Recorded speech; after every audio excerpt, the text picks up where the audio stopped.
আপনি যদি এই তিনটা কাজ করতে পারেন আপনার হায়াতে, আপনার জীবনে যে কোনো বিপদে, আপনি যদি 1 নম্বর নামাজ আদায় করতে পারেন, 2 নম্বর আপনি যদি ধৈর্য ধারণ করতে পারেন, আর 3 নম্বর হচ্ছে আপনি যদি দোয়া চালিয়ে যেতে পারেন, আল্লাহ তাআলা এই 3টা কাজ করার মাধ্যমে আপনাকে চির সফলতা আল্লাহ তাআলা দান করবেন।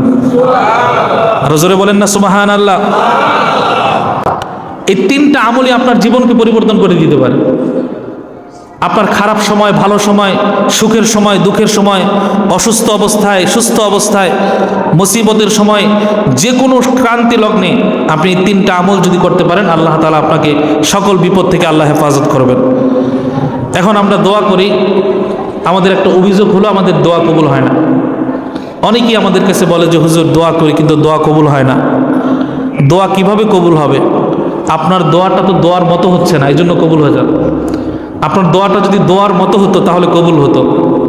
কারণ দোয়া এমন এক হাতিয়ার, দোয়া মুমিনের এক হাতিয়ার, দোয়া মুমিনের জন্য এমন একটি দামি বস্তু যে মুমিন যখন আল্লাহর কাছে কোনো দোয়া করে তো আল্লাহ তাআলা এই দোয়াটাকে কবুল করবেন, এটাকে গ্রহণ করবেন। এই ব্যাপারে আল্লাহ তাআলা ওয়াদা দিয়েছেন যে তুমি আমি আল্লাহর কাছে কিছু চাও, আমি আল্লাহ অবশ্যই তোমার চাওয়াটাকে পূর্ণ করব। তুমি আমি আল্লাহর কাছে যদি চাওয়ার মতো চাইতে পারো, অবশ্যই আমি আল্লাহ তোমার চাওয়াটা পূর্ণ করব। এখন আমরা তো চাওয়ার মতো চাইতেও জানি না, চাইও না, কিন্তু আল্লাহর ব্যাপারে অভিযোগ করি আমাদের দোয়া কবুল হয় না, ঠিক কিনা? অনেক মানুষের এটা অভিযোগ আছে যে আমাদের দোয়া কেন কবুল হয় না। আর ভাই, আপনার দোয়া কেমনে কবুল হবে? আপনি তো চাওয়ার মতো আল্লাহর কাছে চাইতেই পারেন না। কয়দিন আপনি তাহাজ্জুদ করে আল্লাহর কাছে চাইছেন? বলেন, আপনি কয়দিন তাহাজ্জুদ নামাজ পড়ে আল্লাহর কাছে চোখের পানি ছেড়ে কান্নাকাটি করে চেয়েছেন?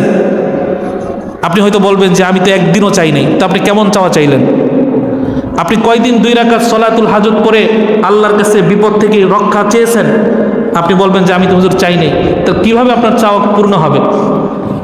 আপনি কয়দিন যে কোনো নেক ইবাদত বন্দেগী করার পরে আল্লাহর কাছে চেয়েছেন? আপনার জীবনে এমন কয়টা মুহূর্ত আছে যে আপনি সেজদায় পড়ে কান্নাকাটি করে আল্লাহর কাছে চেয়েছেন? আপনার জীবনে হয়তো সারা জীবনে একটা মুহূর্ত এরকম নাই যে আপনি কখনো সেজদায় পড়ে আল্লাহর কাছে চেয়েছেন। অথচ আল্লাহর কোনো বান্দা যদি সেজদায় পড়ে চাওয়ার মতো আল্লাহর কাছে চাইতে পারে, ওই বান্দার চোখের পানি মাটিতে পড়ার আগে আল্লাহ তার চাওয়া পূর্ণ করবে। সুবহানাল্লাহ। কয়দিন চেয়েছেন? চান নাই। আসলে চাওয়াই হচ্ছে না আপনার আমার চাওয়া হচ্ছে না, এজন্য আল্লাহ তাআলা দিচ্ছেন না। চাওয়ার মতো যদি চাইতে পারতেন তাহলে আল্লাহ তাআলা অবশ্যই দিতেন। বিশ্বাস থাকতে হবে। আমরা চাই, হাত উঠাই, আঙ্গুল ফুটাই, আছে না? আঙ্গুল ফুটাই, উপরের দিকে তাকায়, নিচের দিকে তাকায়। কার কাছে চাইতেছে? কোন রবের কাছে চাইতেছে? সে রব যে আমাকে সাহায্য করতে পারে, আমাকে সকল বিপদ থেকে রক্ষা করতে পারে, সকল মুসিবত থেকে রক্ষা করতে পারে, সেই বিশ্বাসটা আমাদের দিলের ভিতরে নাই।